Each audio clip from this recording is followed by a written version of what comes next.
What is up, and welcome back to the You Can Too podcast. On today's show, we have Craig Siegel on the show. He is a mindset coach, a world record podcaster, keynote speaker. He's so many different things, but who he really is an amazing person, and I'm truly grateful to have you on the show, Craig.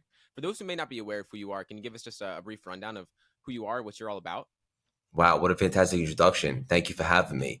Um, Most of the world knows me now as Craig Siegel, CLS, global keynote speaker, author, performance coach, business coach, and as you attested to, host of the record-setting podcast, the CLS Experience podcast. But 3 years ago, my life looked a lot different. And give your audience a little bit of context. Yeah. Spent 13 years on Wall Street, and I was doing the whole grind thing, and I was successful. And I say successful because I was making money. And at that season of my life, that was my definition of success. And just to be clear, it's a part of success. It's not the whole thing. Found myself in a dark place. My best friend and my dad had just got diagnosed with cancer. I just got out of a toxic relationship.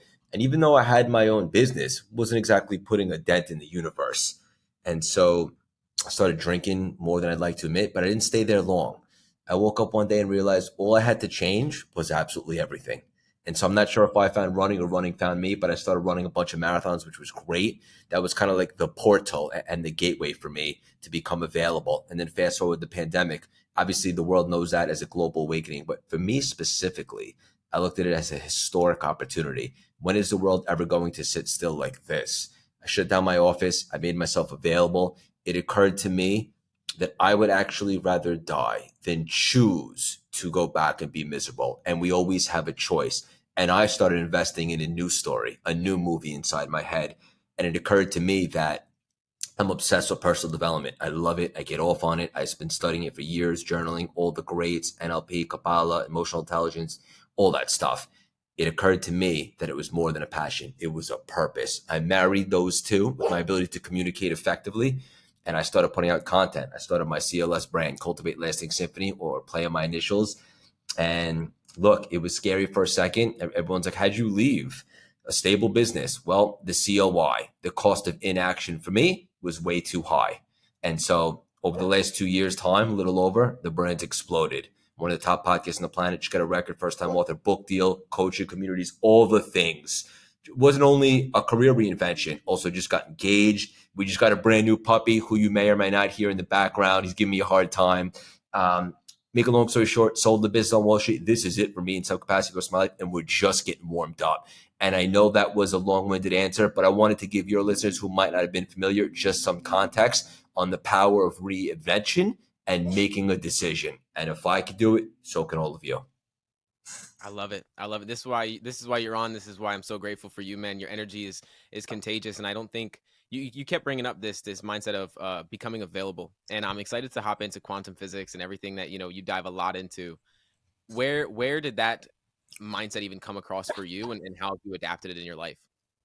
Yeah, so I was always skeptical for a very long time because I'm a big mindset guy, and through and through. Like if I can't see it, it's hard for me to fathom it. And obviously, some of this woo-woo stuff is a little bit spiritual. Actually, it's a lot spiritual. Let's be honest, and it's beyond our senses. But if you can combine that with the practical, that's the portal to expansion. And to answer your question, brother, it's so interesting how you can read a book or watch a movie for a second or third time at a different season of life and have a totally different experience, right? And so for me, 2 years ago, I had gotten injured at a speaking engagement with our mutual friend, Uncle Dave, and it was misdiagnosed as sprained ligament, ended up being a tumor in my foot. Came back benign after surgery, all that stuff.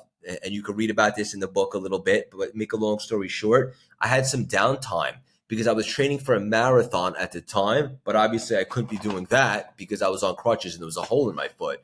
So I said, if not now, then when? And I reread The Secret, which is very popular for the law of attraction. And obviously it's a bit incomplete, but it was a great foundation for me.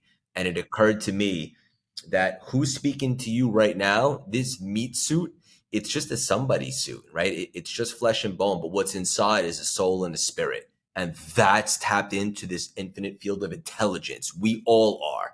But the problem is we need to do a sweep, just like a program on a computer, like go to your browser history and clear it. We don't do that. So as a result, we have all these limitations. We've been beaten down by life and we don't believe we could do certain things. So I started to realize it and become aware and conscious. And I did a deep dive and I've been in the quantum ever since. I can't talk about this stuff enough. I'm so glad you asked. In my opinion, all the mindset stuff, the discipline, that's all great. But this stuff takes it to a whole nother level. So it was only about a year and a half ago where I did a second kind of deep dive into it. And I was available this time and it really resonated. Yeah, when I want to dive into that because a lot of people I feel you're right, like they go to the mindset stuff, but they neglect the quote unquote woo woo stuff because they don't believe in it, or they if they can't see it, they don't believe in it. If their energy isn't tangible, they don't recognize the kind of actionable how it plays out in their life, really.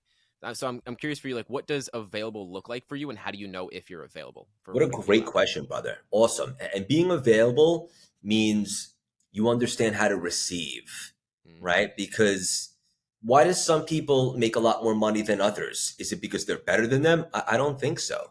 I think it's because they developed the skill set or the muscle on how to receive. And you can't receive bigger than your vessel will be able to handle, right? Like you have to work on your container, which is exactly why if you look at the statistics, all the lottery winners and so forth typically end up bankrupt or in really big trouble and worse off than where they started before they hit the lottery because they're not able to hold, they don't have the bandwidth to contain all that money at that time because their mindset won't allow them to. So being available to me is being able to receive. And it's just like how I read The Secret maybe 5, 10 years ago. And I got some nuggets out of it, but I wasn't really available to receive all the information. It didn't really connect with me. But now that I'm so mindful and present and conscious, I was able to receive it and I was available. And it really hit my soul. And as a result, I've been able to put all those tools to use.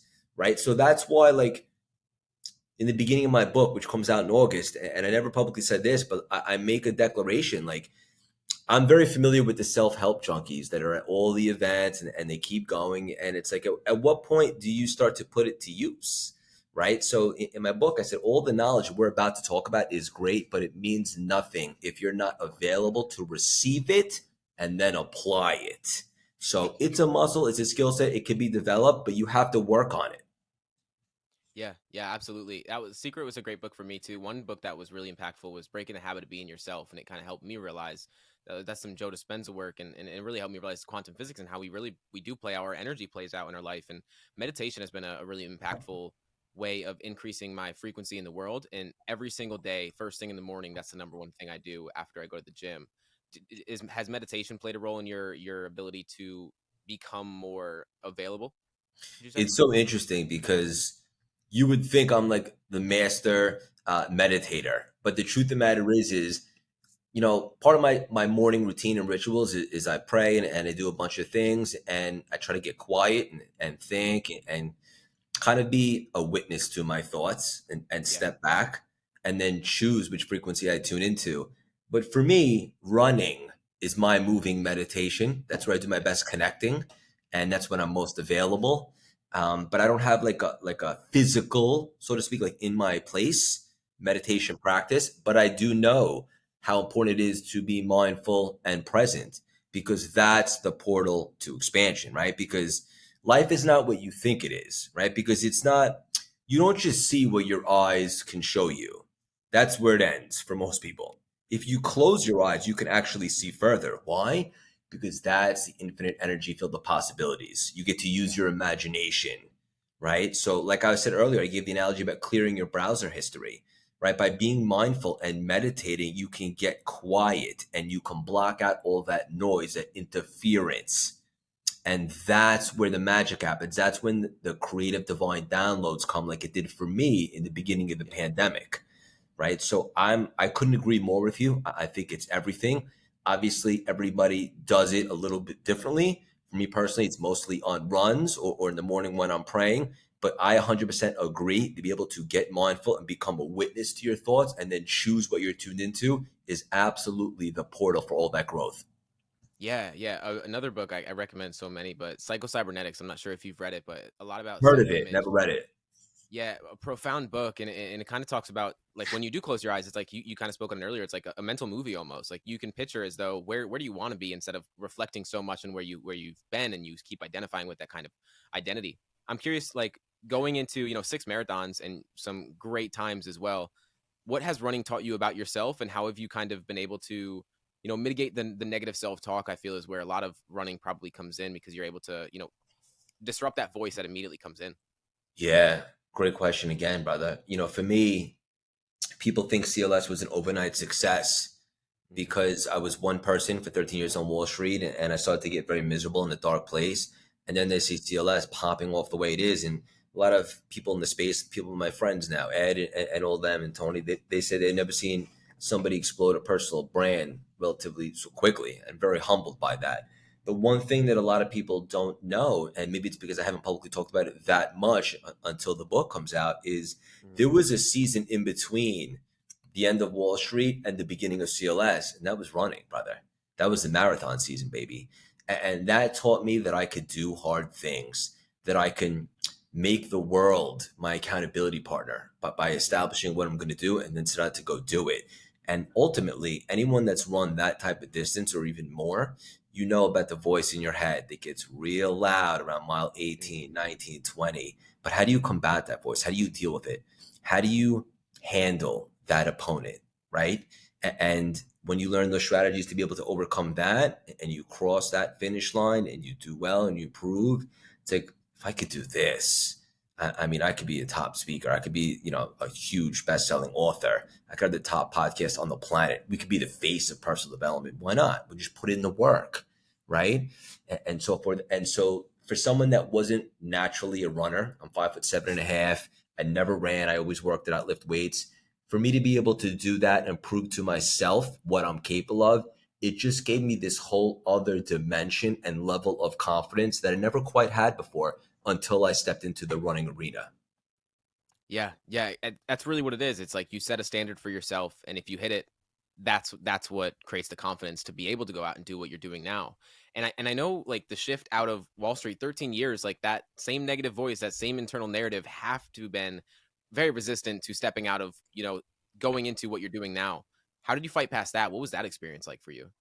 Yeah, so surprisingly for me, that was actually the easy part Mm, because I was so checked out and got you. I was so disappointed in myself that had that been it for me, and I did this eulogy exercise in the beginning of the pandemic where I really got perspective. And the eulogy exercise is very powerful for anybody listening today, all your listeners. It's basically, if this was it for you over the next 2 weeks in this human experience, who would be at your funeral? What would be said? Did you leave a legacy? Did you make an impact? Did you contribute? And for me at that time, the answer was no. And so my biggest fear in the world at that time was leaving this earth and planet Yeah. and not having contributed and made an impact. So I never really had clarity before about anything else because I was so caught up in the grind. I felt Hmm. stuck. I take accountability and ownership. I never really took the time to consider something else. But once I did, and I started to get clarity on this stuff, on CLS and the personal development, Yeah. I said, there's no guarantee that this is going to succeed, but I guarantee that I will give it everything I got. I'm resourceful, I'm adaptable, I'm creative.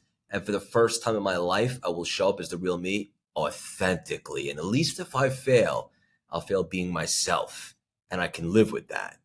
And universe like that. For the first time in my life, I was in what you call alignment. And that's why I love to say it doesn't take time, it just takes alignment.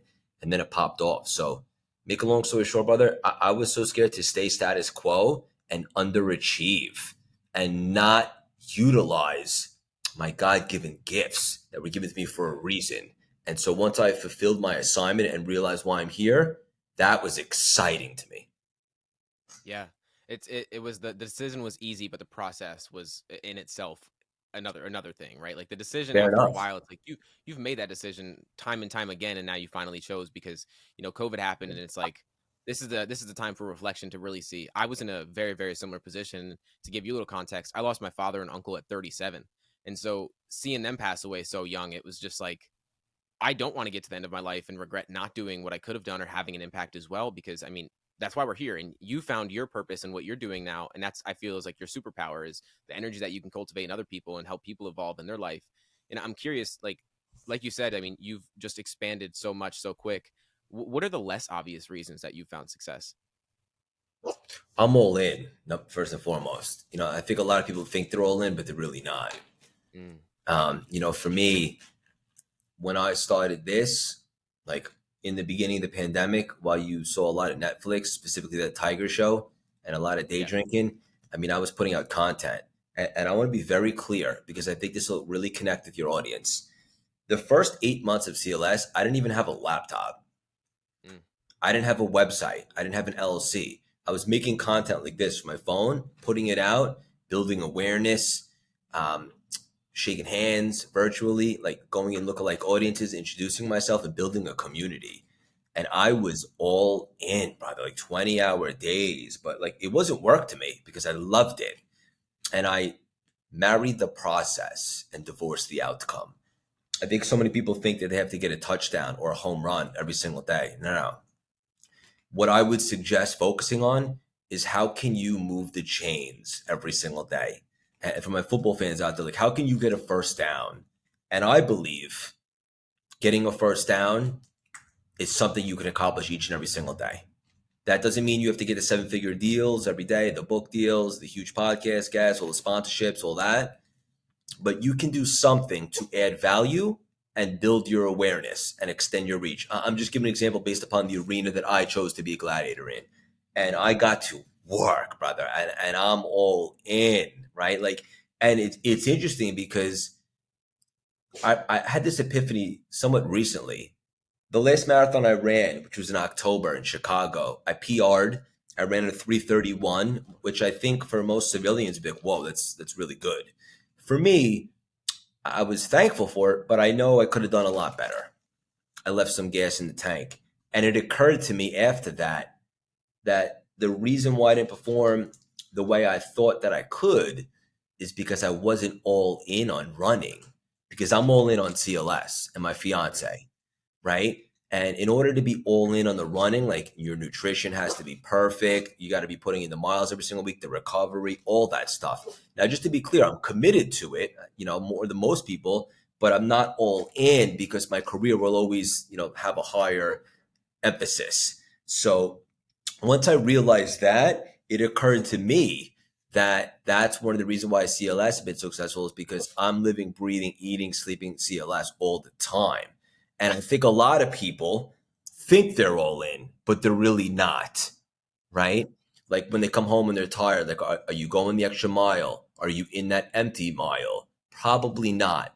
And for me, not being all in on that marathon, that's okay for me because I'm not looking to be a professional runner. And I'm happy with those times and I know I can improve and I will. But CLS, my career, my fiance, I'm all in on that. And it's just a different level of commitment. And in life, you don't get what you want, you get what you're committed to. So I think people don't realize what it takes to be all in. And I can honestly say to you right here, right now, I'm all in on my career. Yeah, you can definitely tell, and the energy comes across very, very well, man. Thank And you. it's something that you talk a lot about that I think is like important to talk on this specific subject is, clarity follows action. Like Mm. you have to act first, right? And I think for a lot of people, they're waiting for the right time. They're waiting for the next COVID, or they're waiting for the time where I believe that the pain of staying change happens when the pain of staying the same becomes more painful than making a change. And way too often we wait till that point. But what do you tell the people that are waiting for that point right now that just kind of need to get started? Let go of waiting for the perfect time. There's never going to be a perfect time. And I'm not a parent yet, although it's something I really look forward to. But my best friend, my brother is, and a lot of people that are. And it's never the perfect time to have a kid. It's never the perfect time to get engaged, to start a business, to start a side hustle, to do anything. You just do it, right? And then you figure things out and doors begin to open. And if it's not the thing, it'll be the thing that leads to the thing. And you got to believe that. So, look, done will always be better than perfect. You will never get to the end of your life, and we don't know when that is, and regret trying something that didn't work out. But you will absolutely 100% regret not trying. So forget about waiting for the perfect time. It doesn't exist. And give yourself permission to be less than perfect. And I speak from contrast. Go back to a little over 2 years ago, some of our first CLS content. I laugh at it. It's very cute and I love it and I'm proud of it because you had to start somewhere.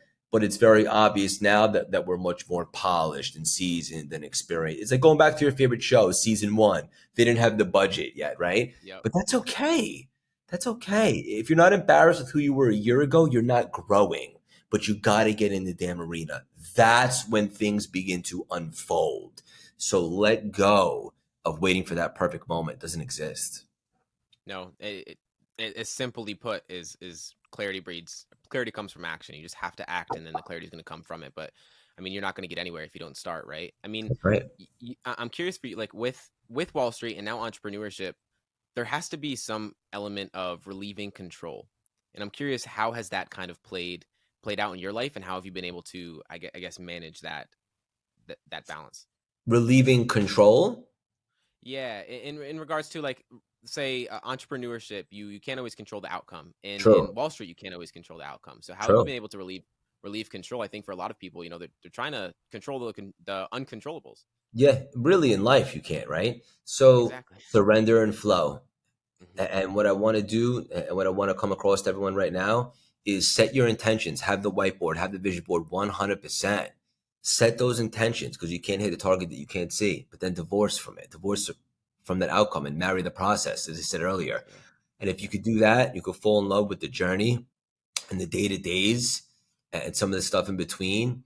And you focus on stacking magical moments. And notice how I didn't say a magical day. Like, how can I make Hmm. this conversation between me and you right now the best that I got? I'm not Yeah. worried about anything that's happening an hour from now, a meeting or a speaking engagement, or what happened 45 minutes ago. It's just me and you right now. And I just want to transfer energy and build rapport. And if you can take that mindset and vibration to every single activity over the course of the day, trust me, you look back at it, whoa, what a day. That was super productive. Now you do that for a week, for a month, for 3 months, you're going to have so much momentum. So you're right. You can't control every outcome, but what you can control is your effort and your commitment. So marry the process and divorce from the outcome. Yeah. When you were outside of college and kind of stepping into Wall Street, that was around the time when you kind of started jumping into NLP and the self improvement space, right? What was that experience like stepping into NLP, and I assume just changing your whole worldview to be like overall, I feel. Yeah, that was my first taste. When I got to Wall Street, I was looking to improve my confidence, and I Yeah, stumbled upon neurolinguistic programming and also some inspirational videos on YouTube with ET and like of Goggins and course. them. And ET's a good friend of mine now. NLP really floored me. I mean, it's a crazy technology in the sense that you could reprogram your mind, Yep. right? You could change what you associate pain and pleasure to. And just this simple premise that we don't look at the world as it is. We looked at the world based upon our map or frame of the world. Hmm. And we create that based upon our life experiences. So some people have a lot of limitations, limiting beliefs, whether it be from society, their parents, upbringing, whatever the case may be, and they see the world with limitations or dead ends or unworthiness. Whereas someone else can reprogram that and remove those and see opportunities and possibilities. And that for me changed everything. There's so many techniques. I think I did the best job of anyone I've seen explaining what NLP is inside the Yeah. reinvention formula of the book because it took me 10 years to really put it all together. And it's complicated if I'm being honest, but there's so many different cool tactics and techniques. Like there's a concept called modeling, and this is really beneficial and tangible for your listeners, where if you make a list of people that you hold in high regard, people that are overachieving, that are maybe your heroes, make a list of some of the attributes that they possess that inspire you. How can you mold those attributes and transfer them onto you so you can elevate your confidence, your swag, your self belief, what you're capable of? That played a big role for me. I mean, there's so many different tools in there, but the main thing that I think is reprogramming your mind and how you see the world and what's possible for you. When I stumbled upon that, right when I got to Wall Street, it was really a pivotal moment for me and helped me have a lot of success in that arena at the time. Yeah, that's exactly why I brought it up, because I don't think, and this is the whole basis of the podcast, right? It's unlearning the beliefs, because I feel we grow up with these beliefs that are, whether it's through school or parents or whatever that looks like, we're taught these beliefs that don't serve us and in any by any means. And maybe it's insecurity or lack of confidence or just a lack of belief to what's actually possible. Throughout that period of time, throughout Wall Street, building your self belief and then jumping into what you're doing now, like what was that experience like through your internal narrative throughout that period of time, and trying to build that belief within yourself, and diving into personal development? I mean, like, how has that shaped who you are today? It's really my rock, right? And like my anchor, because everyone knows like if you want to be fit, you have to work on your fitness, right? Right. Physical fitness, nutrition. But what about our mental fitness?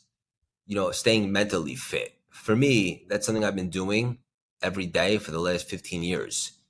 Now it's my career and my life. Probably not a coincidence, but Yeah. it's everything.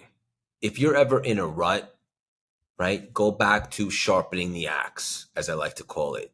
Listen to an audiobook, a podcast, read, do something to get your mind right. And this way, tough situations, they're not bad months anymore or weeks or days. Now they're just a moment, and you can climb out of it with a new, fresh perspective by going into your toolbox and whipping out some of the techniques, whether it's NLP, law of attraction, listening to your podcast or my podcast, or anything that elevates you and inspires you and takes you out of that lowered frequency. And this way you can tune in to one that's much more enriching and enlightening for you. So personal development, or as I like to call it now, human development, is the key to life. And everybody in any capacity that I know to be super successful, and I'm friends and interviewed some of the world's most successful people on the planet, they're Yeah. huge into personal development, and it's a part of their routine and rituals. And I would encourage anyone that's listening to you to make that part of your routine. But then again, I imagine if they're listening to you, probably is already They are. part of their routine. Yeah. But if not, I would triple down on it. Yeah, I believe it should have been what we learned in school, to be completely honest. Amen, um brother. yeah, I didn't go to college. I jumped right into this when I was 17 because it never made sense. I'm learning stuff that I'm never going to apply. How But old are you now? 19. 19 years young. Just getting warmed up. That's awesome. Just getting warmed up, man. And I'm grateful for, like I said before we hopped on this, it's like you're in a position where it's just you are one of the people that's there that I'm trying to emulate off of, and doing some just profound things in this world and making an impact on people in a way that, if social media wasn't a thing, if podcasting wasn't a thing, we wouldn't have an outlet to impact other people. And knowing that you've been in this space for such a long time, I'm curious, like, what's something that you've changed your mind about, or like a lesson that's kind of taken you the longest to learn?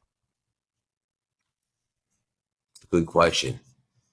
I think a lot of the spirituality stuff Hmm. took me some time to buy into. I wouldn't change a thing, right? Yeah. Because I'm exactly where I'm supposed to be and I can improve. I believe everyone's perfect just where they are and they can improve. But that's something that took me a little while longer. And once I tapped into that, and again, I was a little skeptical because I couldn't Yeah. see it, and I was wrong. And I'm glad that I realized that and leaned into it because it changed everything to me. And for the first time in my life, I'm able to create real time manifestations, like a record first time author book deal, and some of the guests on the show, and the sponsorship deals, and the community, and all that stuff. And I wasn't able to do that before I really started leaning into this stuff. So that's a lesson that I really learned, is to try new things and not be skeptical. Don't let your ego or your opponent get the best of you. Acknowledge that they're there and resist the temptation to say, oh, that's not for me, and try it anyway. So, what I would encourage the listeners to do is, if something looks interesting or you see people having success with it, be open minded and be curious. Being curious has led me to great growth in this life, and it's a great trait to have, and it's something that everybody can adapt. Is curiosity. Absolutely. I think the people that are the most successful are probably the most curious people, because that's what opens their mind up to questioning, if is this just it? Is this all there is?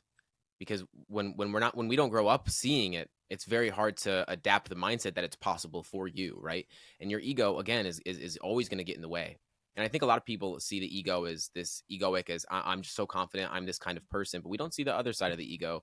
And I'm curious for you, like, how has your ego and like people's ego kind of played out in their life to hold them back? I think ego often tells people that they're unworthy, Hmm. right? Because they want to keep them safe. I call it Yeah. the opponent, but a lot of people call it ego or the devil, whatever the case may be. Like people are like, who am I to show up on social media or ask someone to be on my show or start a side hustle, put myself out there in a relationship? Well, who are you not to? How about that? Right? So that's how you keep the ego at bay. You don't listen to them, so to speak.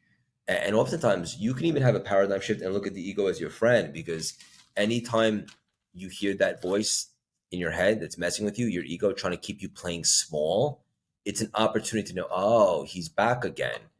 This must be a good opportunity for me to question that and to challenge my limitations. And spoiler alert, playing small is canceled. So anytime you feel that nudge from the ego, or you feel like he's coming on strong and you're playing a little bit small, challenge that and then lean into whatever it is that you wanted to do in the first place. That's a great technique to keep the ego at bay. Outside of running, what has allowed you to gain that ability to be mindful of that? Because I feel, and you speak on this, is like thoughts are random, but thinking is not. Mhm. Yeah. So for me, my puppy's going nuts. I get it. You're good. But it's raw and organic, baby. Um, Hell yeah. yeah. So look, I've been sharpening the axe for years, brother. Yeah. I finally put it all together and had that spiritual awakening to turn it into CLS. But I have been doing this stuff for years, so I'm no rookie or stranger to personal development. I mean, I have journals on journals on journals, and that's why I'm so excited for the reinvention formula, because I've been studying this stuff for 15 years, taking notes on all of it, and I packaged it into one vessel. And that's why I think it's going to help so many people, no matter where you are in life. So to answer your question, aside the running was like a channel for me. It was like that gateway drug from Wall Street to this, and it helped me put it all together and get some more confidence. But I have been doing this work for a very long time. I just finally put it all together and leaned into it to make it my livelihood, so to speak, or my life. Yeah. But listen, no matter where you are in your journey, it's never too late. Just by listening to this show is a step in the right direction. Right now, you're transforming from being reactive to proactive. So it's never too late. Just start sharpening the axe and dialing into the stuff that you're interested in that could make you better and elevate your game. Yeah. Is there anything that you can share when it comes to the reinvention formula, that process of helping people do that? Yeah, I mean, there's a whole formula, a methodology that I talk about in there that I've never spoken about. There's so much good stuff in there, and why I'm so excited about it, brother, is because reinvention is an interesting topic. I think Mhm. everybody is reinventing themselves in some capacity at some season of their life, no matter where you're at, right? You're always looking to evolve and spread your wings. Sometimes it's to come off rock bottom, sometimes it's to try something new, whatever the case may be.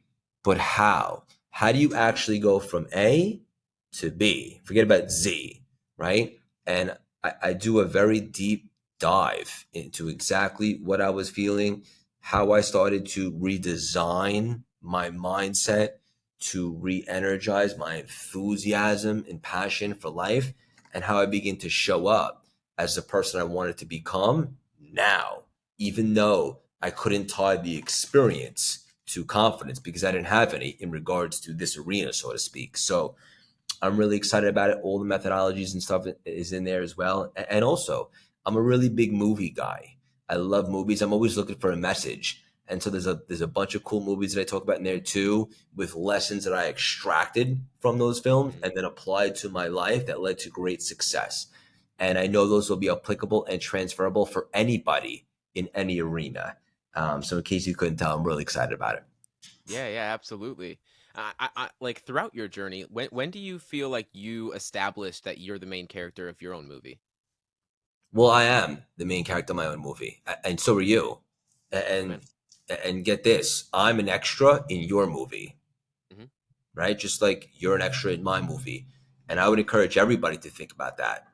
You are the main character, and I say you, whoever's listening, in your own movie, and everybody else in your life is an extra in your movie. And if something, this isn't like a suddenly universe. Everything is cause and effect, frequencies, vibrations, the vibrational universe. So if something happens in your life, take a second and say, why is this in my movie? What did I do to create this? And this is really deep stuff.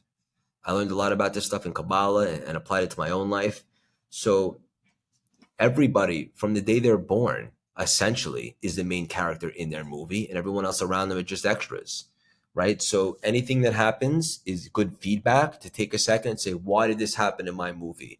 Why was there a plot twist? Why is this character in my movie? And so forth. And then it gives you an opportunity to go back in and redesign it so you can change the next scene, so to speak. So it's a great question, and everyone should know that everyone listening is, in fact, the main character in their own movie.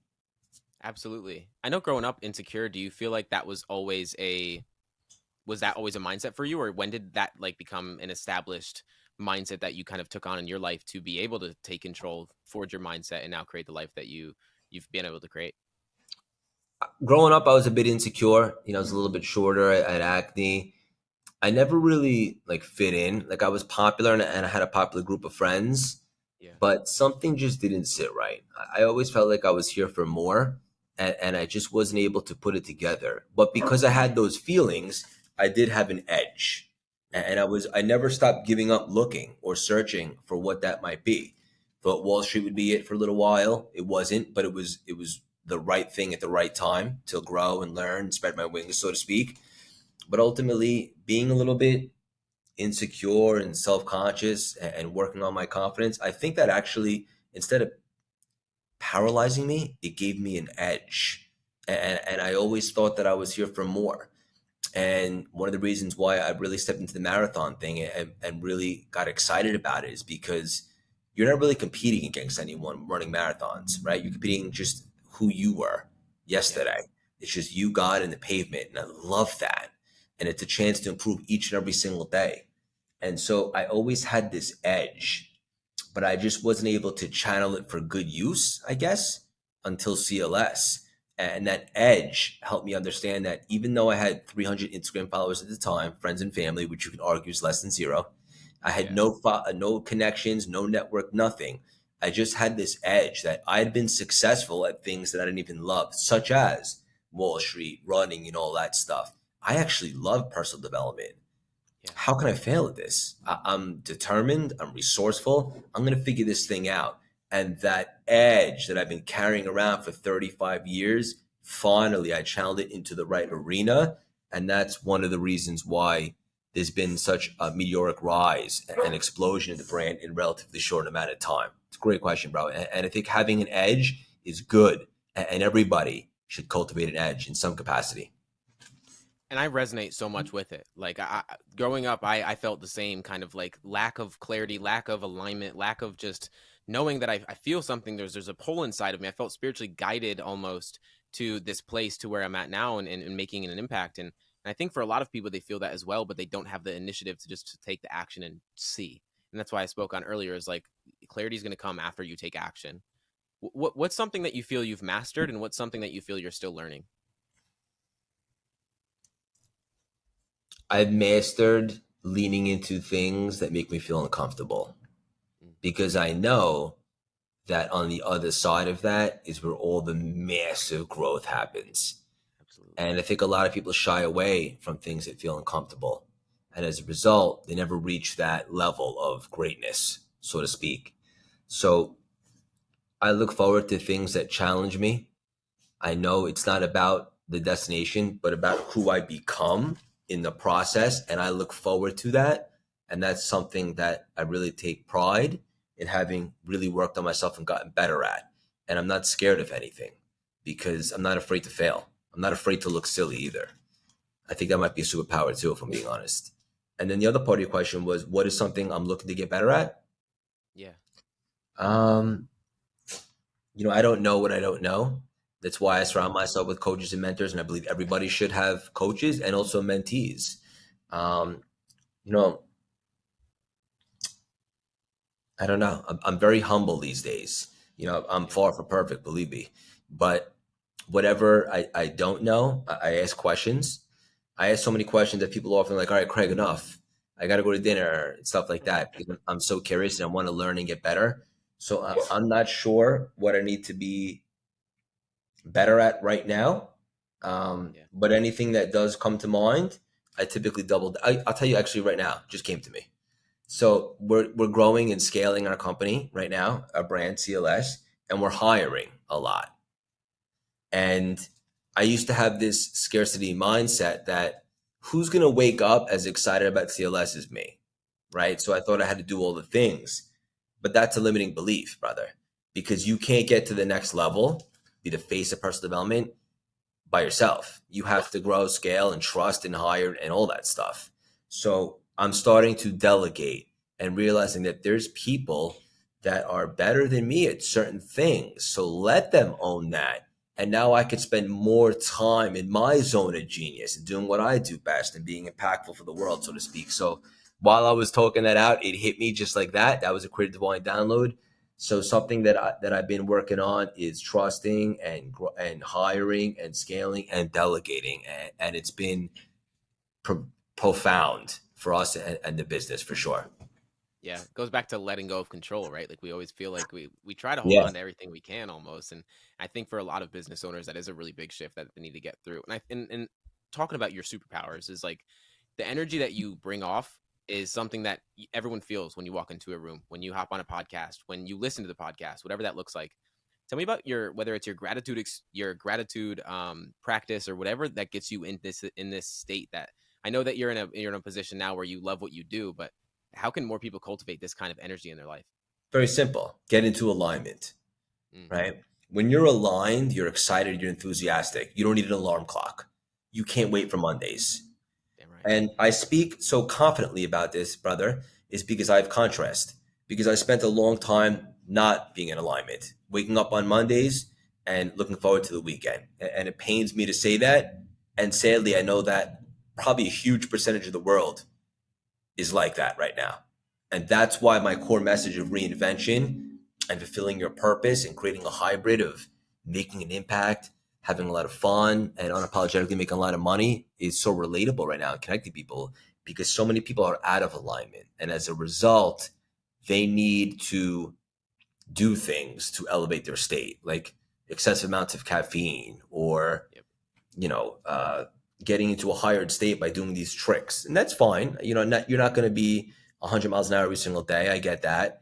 But for the most part, if you're enthusiastic, inspirited, like excited about what you do, Mm, like you don't need somebody to push you. Like to me, this conversation right now with you, this isn't work to me. I yeah. love this. If we touch just one person, that's the greatest ROI. If somebody breathes different oxygen because you and I showed up today and had an unbelievable conversation, despite my 3.5-month-old puppy going absolutely nuts under my chair. That's what it's all about, brother. And I love this stuff. And it took me 35 years, but I also know some people don't ever find it, right? So the message there is to never give up on finding why you're here, having real purpose and meaning in your life, because that's the ultimate portal to having that lit soul. You don't need the things. You activate the lit soul by being in alignment, and then you end up manifesting all the things you thought you needed to activate that lit soul. It seems to me you started a lot younger than I did, that you're in alignment.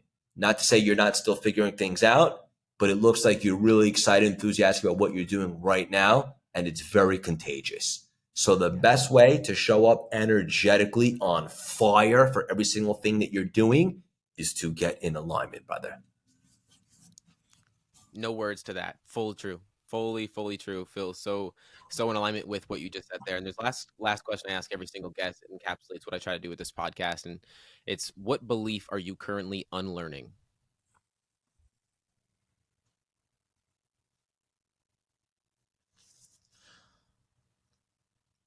really deep, thought-provoking questions. And I wanted to take a second before I just blurb something out so I could really think about it and give you a great, honest answer.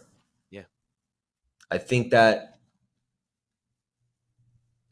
because I don't have so much experience in this arena, well, it's almost probably 2.5, 3 years now. So that's Yeah. that's pretty good. But maybe I had this belief that I had to like earn all the respect and the notoriety from my peers and so to speak to get to a certain point. And trust me, I'm very humble and I want to put in the reps and work and do all those things. But I am improving, working on myself, getting better each and every single day. And as a result, I know that I can add value, right? And so by unlearning the fact that I thought I needed to, be 50 something years old, like Yeah. all the other people in the space typically that are making major moves right now, is a limiting belief.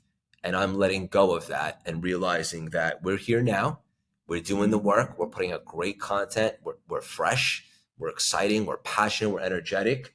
And that's all that I can control is adding value and working on myself every single day. So experience doesn't necessarily mean credibility. So true. So true. Look at Craig, you. thank you. Yeah. You're young, Yeah. you're young and you're a great interviewer and you don't have 10 years of experience. No, no, I've been doing this for about the podcast for about 2 years, and starting to get people on the podcast was like a year ago or so. Not even, I don't think so. Yeah, it's more than grateful, and that's why I ask questions like that, because it's, I think way too often again we're trying to live a life based on beliefs that are not real, and we have to unlearn them so that we can open up a new possibility to create a life that we're actually in alignment with, so that we don't regret it at the end of our lives. And Craig, thank you so much for coming on the show, providing a massive amount of value. All your links will be in the description, and thank you for coming on the show. Thank you so much for having me, brother. I appreciate it.